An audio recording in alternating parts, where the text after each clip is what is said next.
Hello guys, what's up today? And this afternoon we are here in the rooftop container garden. At again, this is the urban plant grower with you. Wishing you a good day, good morning, good afternoon, and good evening.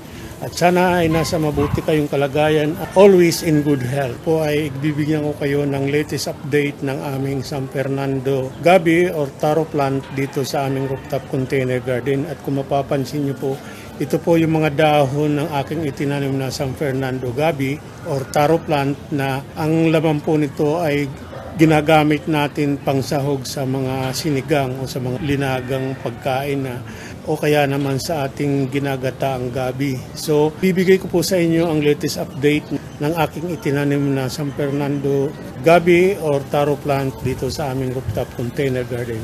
So, ayan po yung sa malapitan yung dahon ng aking itinanim na San Fernando gabi or taro plant at napakalaki na niya at napakalago ng dahon. So, ito po yung aking itinanim na San Fernando gabi or taro plant sa 6 months ago at ayan at napakalaki na ng kanyang puno at mayroon na siyang mga anak na maliliit. Ayan, yan, kanyang anak na rin yan na maliliit na gabi at ito po yung kanyang puno at napakalaki na. So, for sure na may mga laman na rin ito sa ilalim. So, in few weeks, pwede na natin i-harvest to para makuha natin yung kanyang mga laman na sa ilalim para maisahog na natin sa ating nilutong sinigang o nilaga na mga ulam o kaya pwedeng nating gataan yung kanyang mga laman or pwede rin namang isaing na parang kamote. O ayan yung kanyang mga stock niya, ang laki na, So, matagal na rin po kasi ito.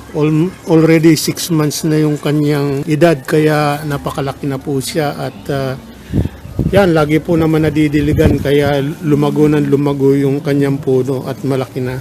So, meron pa rin ako mga tanim na maliliit pa rin na kanyang mga anak dati kasi ito anak din to ng dating napakalaking puno ng San Fernando gabi na kinuha ko lang naman yung pangtanim na isang gabi dun sa binili ng aking wife at para isahog sa pagluluto at kinuha ko yung isa at itinanim ko yung laman at ayun, nabubuhay din naman yung laman niya at marami ring mga supling o mga puppies at mga suhi na ginawa kong pangtanim. Ito, ayan, ito mayroon na rin siyang pwedeng pantanim na suhi niya. Ito na rin, malaki na rin na pwede na rin itanim ito. So yan po ang kanyang mga dahon, napakalaki na at napakalapad na pwede ng parang payong na kung umulan ay pwede mong kunin para ito sa probinsya, ito po yung aming pinagawang payong pag tag-ulan. So yan, pwede na po yan magamit kung sakaling umuulan at pwede mo nang gamiting payong sa lapad ng kanyang dahon. At kasing taas ko na rin po ito. So napakalaki na ng puno. So yan po ang update ng aking tinanim na San Fernando gabi para magagamit namin yung laman at maparami ko yung mga suhi niya para palagi akong may tanim na San Fernando gabi dito sa aming rooftop container garden para hindi na kami bibili ng gabi na pang sahog sa mga nilaga o sa mga sinigang na aming niluluto. Okay? So, nandito po yung mga supling o puppies ng mga San Fernando gabi. Ayan, maliliit pa sila at ilagay ko sa langganang may tubig at sila po ay nabubuhay na at nag-uugat na. At pwede na rin silang itanim. Ayan po yung mga anak ng San Fernando gabi na malaki at dito ko silang inilagay at ganun din po yung mga supling ng gabing panglaing.